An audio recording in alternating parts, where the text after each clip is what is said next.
Salve, salve, meus queridos e minhas queridas, sejam todos muito bem-vindos ao nosso canal, Prof. Henrique Física.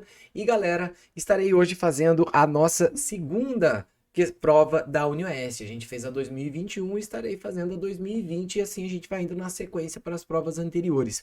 Se você gosta desse conteúdo, por favor, não deixe de dar like, não deixe de comentar. Se você acha que tem algum vestibular que você gostaria que eu fizesse, cara, manda aí nos comentários que eu me organizo e faço essas provas para vocês, beleza? Então vamos dar início. Essa prova que teve duas questões que foram anuladas, a primeira e a última. Eu vou abrir aqui a primeira questão só para mostrar que ela foi anulada, tá? Mas eu vou resolver ela depois, certo? Eu vou deixar ela para resolver por último, porque eu sei que geralmente as questões anuladas o pessoal acaba, não, nem vou fazer e tal.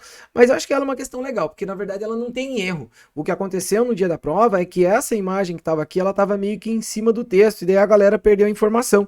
Mas depois conseguiram pegar a imagem original, conseguiram corrigir, então foi publicada a questão futuramente, né, depois da prova, com a correção, então dá pra gente resolver essa questão. Mas eu vou deixar para resolver ela depois, beleza? Então vamos lá para a nossa primeira questão que não foi anulada. Ele fala para você sobre osciladores harmônicos, certo?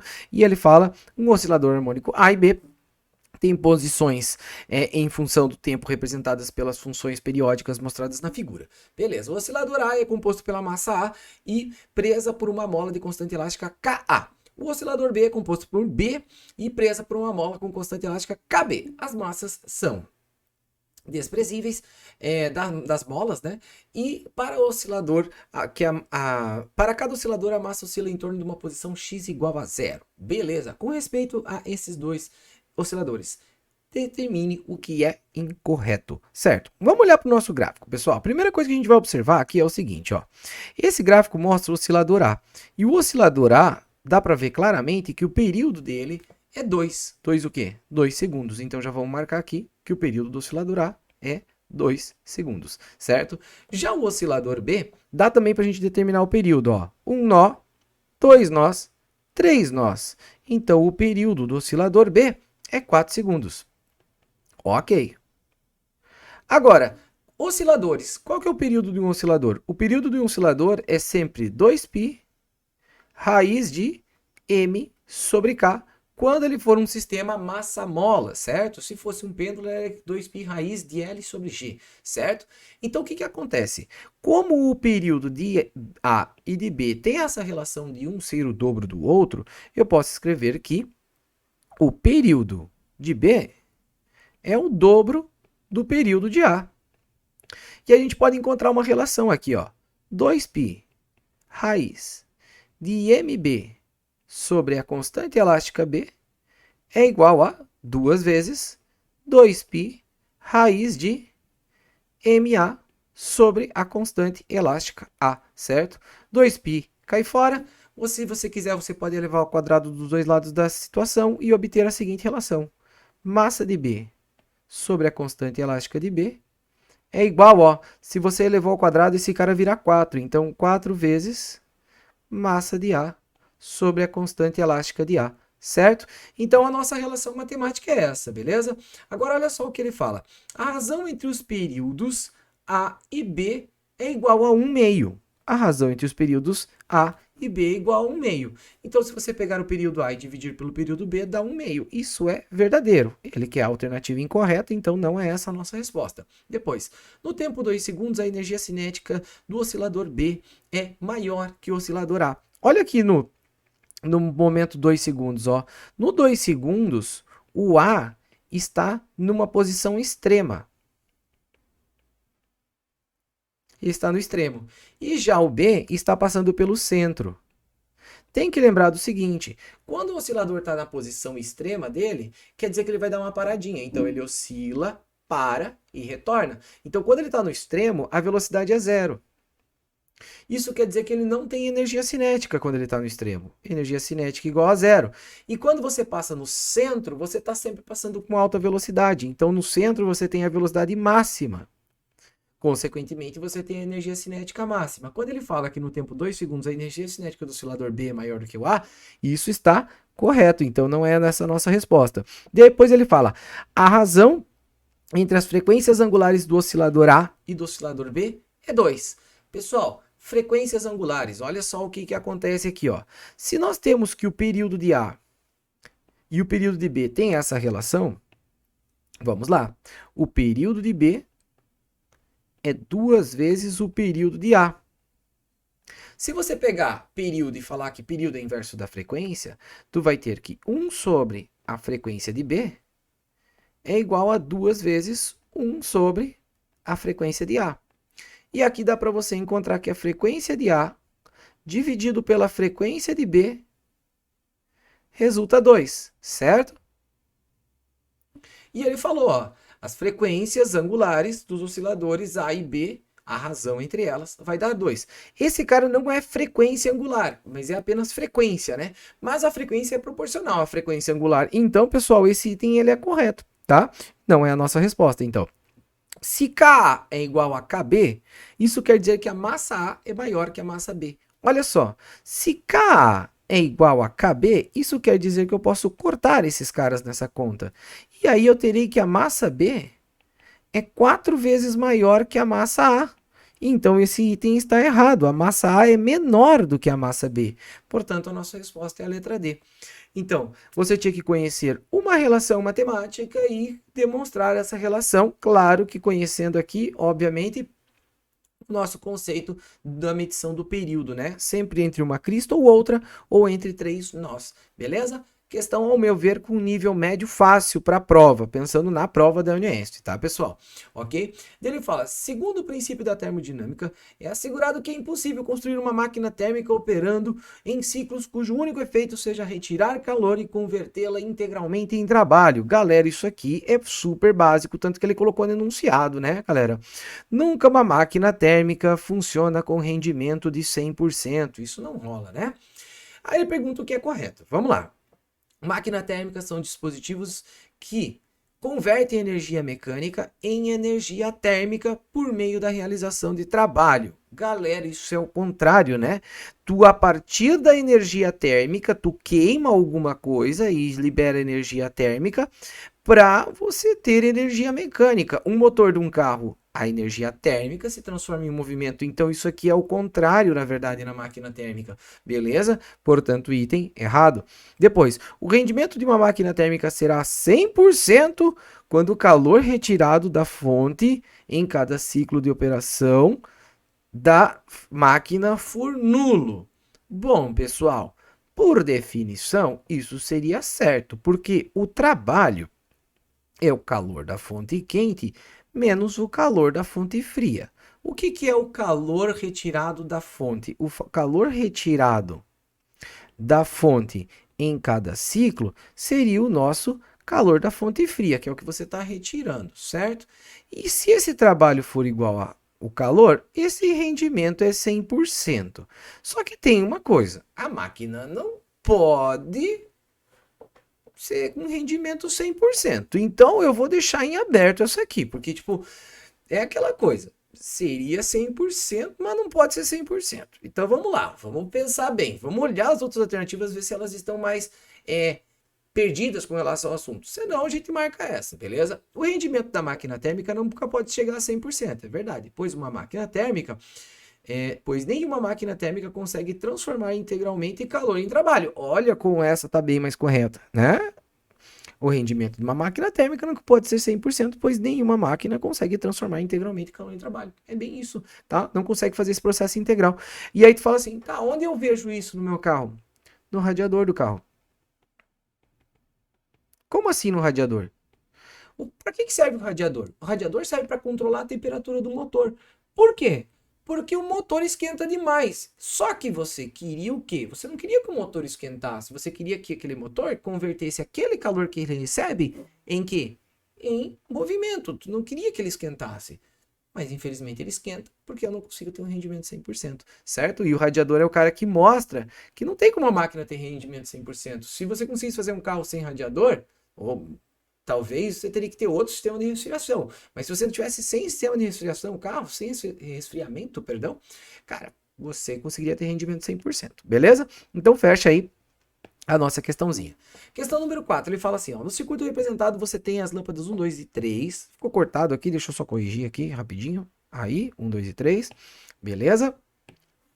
E ele fala para você, as lâmpadas são idênticas, isso é legal, porque são resistores iguais, então se esse resistor é R, esse cara é R, esse cara é R também, tá? Beleza? E vê a fonte de tensão contínua e cai a uma chave, ó. Você tem aqui uma chavezinha que representa e cai uma chave interruptora aberta. Beleza. Essa chave pode ser fechada, efetuando uma conexão entre A e B, e a resistência dos fios é desprezível. Gente, vamos entender uma coisinha aqui, ó.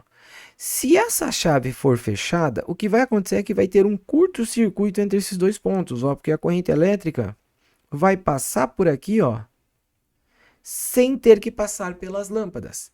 Isso quer dizer o seguinte, que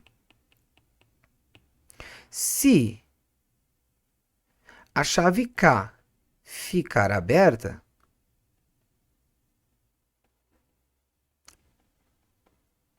se a chave A ficar aberta, quer dizer que seu circuito será assim, ó. Um resistor R aqui, um resistor R aqui e outro resistor R aqui. Eu até posso tentar determinar um resistor equivalente e tudo mais, tá? Beleza? Agora, se a chave K está fechada, ficar fechada, vai fechar o curto-circuito, então teu circuito elétrico vai ter apenas a lâmpada lá em cima. Ou seja, a lâmpada 2 e a lâmpada 3 vão ficar desligadas. Tudo bem? Então vamos lá ver o que está correto entre nossas afirmações. Primeira afirmação, quando a chave K está aberta, ó, quando a chave K está aberta, quer dizer que as três lâmpadas vão estar ligadas, tá? Ele fala que B1 é igual a B3, e B1 é maior do que B2 e B1 é maior do que B3. Ó, ele então está falando o seguinte, que B1 é o brilho da primeira lâmpada, B2 é o brilho da segunda lâmpada e B3 é o brilho da terceira lâmpada. Ele está falando que o brilho 2 é igual ao brilho 3. Ó, a lâmpada 3 e a lâmpada 2, elas são resistores iguais em paralelo, então elas terão brilhos iguais. Isso aqui, ok. Beleza? Agora, ele fala que o brilho da lâmpada 1 é maior que o brilho da lâmpada 2 e o brilho da lâmpada 1 é maior do que a 3. Isso também é verdade, porque olha o que vai acontecer, ó. Vai vir uma corrente elétrica I aqui, ó. Então, essa lâmpada recebe essa corrente elétrica de forma integral. Só que essa corrente elétrica ela tem que se dividir aqui entre duas lâmpadas. Então, esse cara vai receber I sobre 2 e esse cara vai receber I sobre 2. Ou seja, isso significa que essas lâmpadas aqui, ó, elas recebem menos corrente elétrica e esta lâmpada aqui recebe a corrente elétrica de forma integral. Então é verdade, o brilho da primeira lâmpada vai ser maior que o brilho das lâmpadas 2 e 3. Então a primeira alternativa é verdadeira. Só de você olhar que a primeira alternativa é verdadeira, a gente descarta essa e descarta essa, né? Ok? Aí a gente pode até pular a alternativa 2, né? Quando a chave B está aberta, tem o mesmo brilho para todo mundo, nada a ver, né? A gente já viu agora que estava errado, tá? Quando a chave B está fechada, ó, o brilho da 1 é igual ao brilho da 2. Ó, ele está falando que esta lâmpada vai brilhar igual a essa aqui. No way, tu vai fazer um curto-circuito e a lâmpada 2 e 3 vão ficar desligadas. Então, essa alternativa é errada. E por último, obviamente, vai estar certo. Quando a chave B está fechada, o brilho da lâmpada 2 e 3 vai ser 0 e a B1 vai haver brilho na lâmpada 1, né? Então, fechou a nossa questão. Item 1 e 4. Também uma questão assim que, ao meu ver, ela não é tão complexa assim, tá? Quando você entende sobre o circuito elétrico, tem uma visualização legal, cara, isso aqui não é tão complexo. Eu acho que seria mais difícil se ele pegasse um circuito elétrico com um sistema de chaves mais complexo para você mexer, tá? Beleza? Questão número 5, ele diz assim, ó, uma espira metálica é colocada em uma região do espaço onde existe um campo magnético B perpendicular a essa espira. Inicialmente, esse campo magnético possui intensidade 2 Tesla, tá? Então, tem intensidade 2 Tesla. E sendo que essa intensidade varia com o tempo, em 0 a 3 segundos. Ó, pessoal, ele está falando muito provavelmente aqui sobre a lei de Faraday. Que consiste no seguinte, ó. Se eu pegar aqui uma espira circular e nessa espira circular eu fizer um campo magnético B, e essa espira tiver uma área, a gente vai ter o que a gente chama de fluxo magnético. Fluxo magnético. E esse fluxo magnético é o produto entre esse campo magnético e essa área quando eles são perpendiculares entre si, que é como ele explicou. Ó, ele fala ali ó, que tem uma região do espaço onde existe campo magnético perpendicular ao plano da espira, beleza? Então, eles são perpendiculares, fluxo magnético B vezes A. O que acontece aqui, pessoal? Olha só, nessa questão, ele está usando a lei de Faraday. A lei de Faraday não fala sobre o fluxo magnético. Não, não é isso. Ele fala que você vai ter uma voltagem que ele chama de força eletromotriz, e essa voltagem será a variação desse fluxo magnético em função do tempo. Ou seja, ó, se esse fluxo magnético é constante, não gera voltagem. Isso quer dizer que, ó, enquanto você tem esse primeiro 1 segundo no qual o teu campo magnético é constante, o fluxo não varia. Então aqui, ó, nesse primeiro segundo, não há variação do fluxo.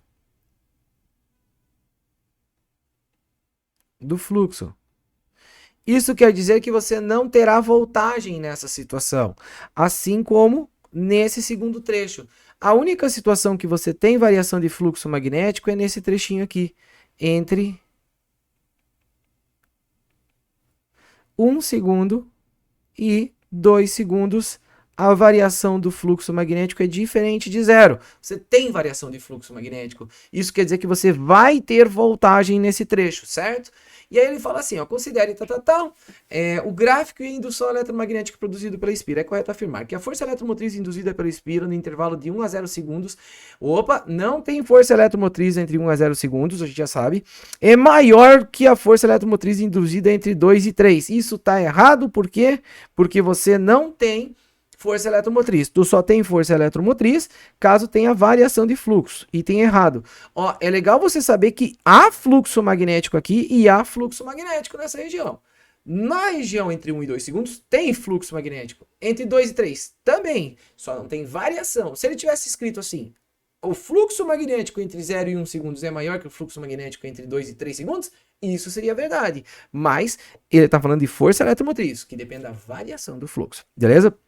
A força eletromotriz induzida na espira é constante nos intervalos entre 0 e 1 segundos e 2 e 3 segundos. E variável em 1 e 2 segundos. Claro que não é variável. É só você pensar que ele é ΔΦ sobre ΔT. Como esse cara está caindo linearmente, esse comportamento aqui é linear e você tem uma força eletromotriz constante, certo? Então tá errado, né? Inclusive nem tem força eletromotriz no trecho 1 e 2. Perdão, do 0 a 1 e do 2 ao 3, certo?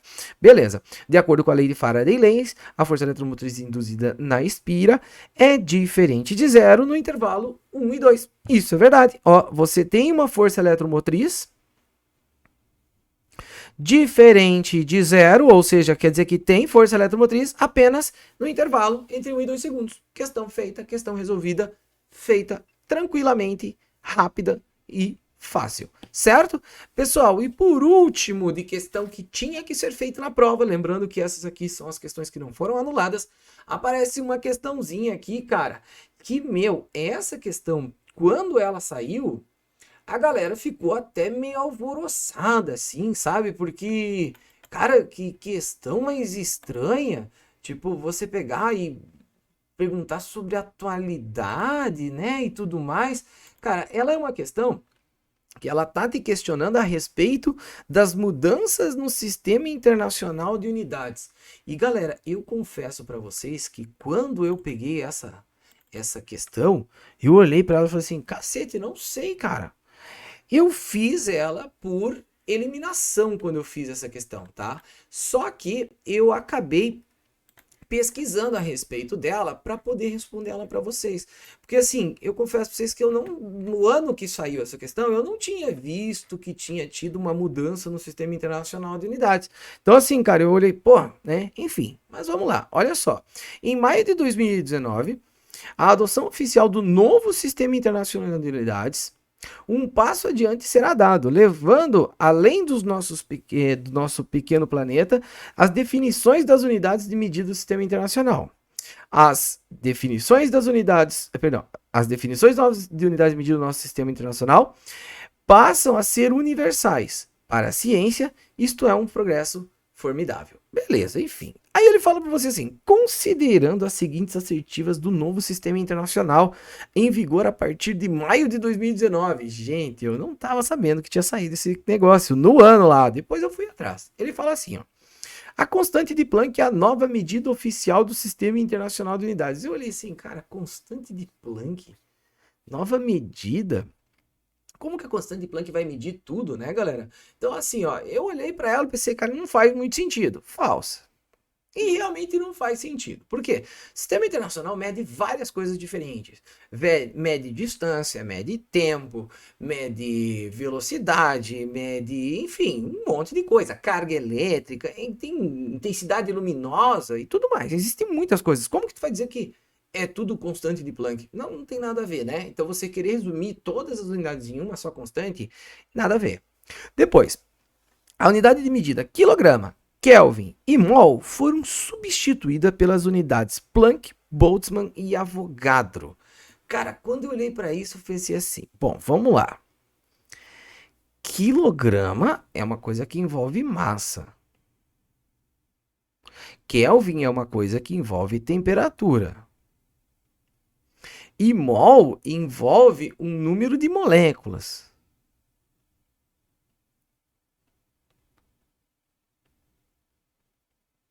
Na verdade, se você pegar o mol e multiplicar pelo número de Avogadro, você tem um número de moléculas. Beleza. Aí ele fala que elas foram as unidades de medida quilograma, Kelvin, mol foram substituídas. Aí o termo substituída fica muito absurdo, porque o que você pode dizer? Você pode dizer que essas unidades aqui foram utilizadas as constantes de Avogadro. A constante de Boltzmann tem a ver com a radiação que você emite dependendo da sua temperatura. E aí a constante de Planck aqui, ó, pessoal, ela está associada muito à energia da radiação, galera. Então, assim, eu pensei, cara, não dá para você substituir. Daria para você pegar esse mol e falar assim, ó, um mol existe uma relação com a constante de Avogadro, que melhora a precisão dela ou coisa do tipo. Agora, substituir não rola. E realmente não rola substituir, tá? Aí ele fala, a grandeza base, massa, as grandezas base, massa, corrente elétrica, temperatura, quantidade de substância, tempo, comprimento, intensidade luminosa, tem o valor das suas unidades estabelecidos a partir das constantes universais. Isso faz bastante sentido. Tu pensar assim, cara, agora, como eu tenho constantes físicas bem conhecidas e de uma forma bem precisa, talvez seja mais relevante você pegar e escrever a massa de um corpo usando essa constante física. E é isso mesmo que aconteceu. Então, assim, ó, na época, eu confesso que eu fiquei meio perdido, mas eu fui ler a respeito e realmente, a única questão, assim, que quando você olha para ela, faz sentido. Eu não considero essa questão fácil, nem um pouco, tá? Até porque, cara, você pega assim e fala, pô, como é que eu vou saber que teve uma mudança assim ao longo do ano? É difícil, né? Você se atualizar de tudo que tá acontecendo, né? Mas enfim, é muito difícil a prova da Unesco cobrar atualidades e ela decidiu cobrar nesse ano, certo? E aí eu vou para as duas questões que foram anuladas. Deixa eu pegar aqui, abrir ela aqui para mim. É isso, beleza. Olha só. Ele fala assim, ó. Quando falamos do laser, aí ele explica sobre o laser e tudo mais, aí ele fala assim para você. Na tabela 1 são listados 5 características da fonte de luz do laser. Na tabela 2 mostra as frequências de algumas cores dos visíveis do espectro. Beleza. Aí ele fala, assinale a alternativa que compara corretamente as especificações dos lasers e considere que a velocidade da luz no vácuo é 3 vezes 10 na 8 metros por segundo. Essa questão foi anulada, por quê? Porque não dá para resolver ela. Porque olha só, se tu pegar frequência é uma coisa que você mede em hertz. E ele te deu isso aqui em watts. E depois ele pede para você assim, ó, o número de fótons emitidos por segundo. Isso é o quê? É frequência. Aí tu olha assim, tá, professor, então o que que eu faço? Não faz nada, essa questão foi anulada. Não dá para resolver. Daria para você tentar caçar alguma coisa aqui, sei lá, pensar que essa tabela deu alguma coisa estranha, mas enfim, galera, você fica boiando, realmente não tem como. Então, assim, eu não vou ficar procurando cabelo em ovo aqui, não vou ficar procurando uma razão mais profunda do que simplesmente o fato do cara ter colocado um negócio que não tem nada a ver, porque isso aqui, ó, é potência. Certo? Que seria medida em watts. Então, assim, não vamos ficar procurando cabelo em ovo, certo? Então, essa questão, a última, foi anulada, certo? Agora aqui.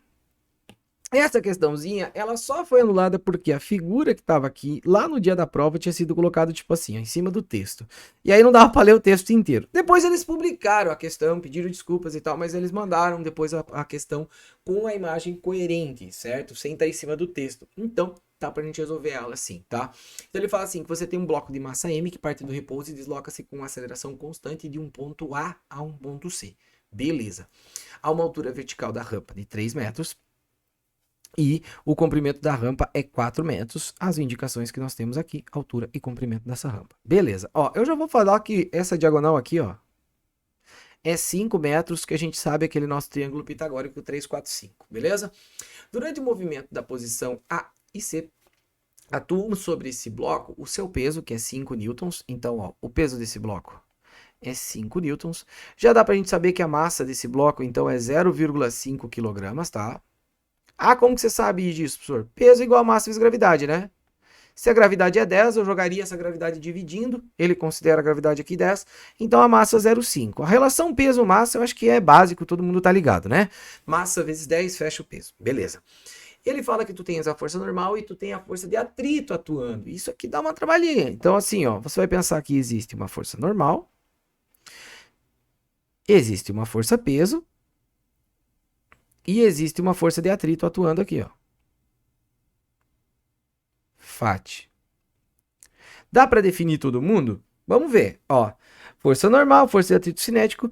Tanto a força normal quanto a força de atrito ocorrem devido ao contato com a rampa e despreze qualquer resistência do ar. Beleza, galera. Ele fala para você o seguinte, com relação ao movimento do bloco A e C, assinale a alternativa que é correta. Pessoal, aqui tem um detalhe. Ó, ele, se eu não me engano, ele não passa o coeficiente de atrito, né? Altura vertical, comprimento, durante as ações, tal. Ele fala que tem atrito, mas ele não dá coeficiente desse atrito, então a gente meio que fica amarrado fazendo algumas coisas, porque se você não tem esse coeficiente, tu até pode descobrir quanto de força te empurra aqui para frente, que seria fruto da decomposição do peso, mas não dá para descobrir tanta coisa, não. Tem que ter uma informação a mais. Então vamos lá, olha só, ele fala assim, ó. A energia potencial gravitacional do bloco em A é 150 joules. Como é que tu calcula a energia potencial gravitacional? mgh. A massa desse bloco é 0,5. A gravidade é 10 e a altura que ele se encontra é 3. Então você vai ter 10 vezes 5, 15. 10 vezes 5, 10 vezes 0,5. 5 e 5 vezes 3, 15. Já estou pensando na resposta direta, perdão. 15 joules aqui. E não 150, portanto essa alternativa está errada. Beleza. A energia cinética do bloco ao passar pelo ponto B é máxima. Cara, a energia do bloco B ao passar é máxima. Bom, isso vai depender de quanto que é a tua força peso tangencial e de quanto que é a tua força de atrito. Mas se esse cara estiver descendo e ele parte do repouso, quer dizer que ele está ganhando velocidade. Então não é em B que ele vai ter energia cinética máxima, é em C, que daí quando ele estiver lá embaixo, ele já vai ter andado toda a trajetória e vai ter mais velocidade. Então, nessa situação, não faz sentido essa alternativa, porque ele está ganhando velocidade enquanto desce. Por mais que o atrito atue, ele ainda está ganhando velocidade, ele está partindo do repouso, lembre-se disso. Se ele está partindo do repouso, quer dizer que ele ganha velocidade para ter movimento, então ele está ganhando velocidade o tempo inteiro, certo? Essa alternativa, falsa. O trabalho realizado pela força-peso entre A e C é 25 joules. Gente, no way. Por que o trabalho da força-peso não é 25 joules? Porque você tem que pensar assim, ó. O trabalho da força-peso é a energia potencial gravitacional inicial menos a energia potencial gravitacional final. Sempre isso. O trabalho da força-peso pega a energia potencial no início e a energia potencial no final. A energia potencial no início é 15, eu acabei de calcular. E a energia potencial no fim é 0. Então, esse cara é 15 joules esse trabalho. Portanto, não 25.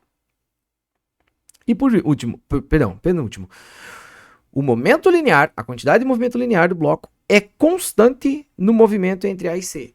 Como que é constante se você está ganhando velocidade? Gente, lembre que momento linear é definido pela massa vezes a velocidade. Então, se você parte do repouso, tu já começa ganhando velocidade. Então, não é constante, isso é variável, já era. Nem precisa ficar pensando muita coisa. Ele estava parado e começou a andar, então não é constante, né? Certo?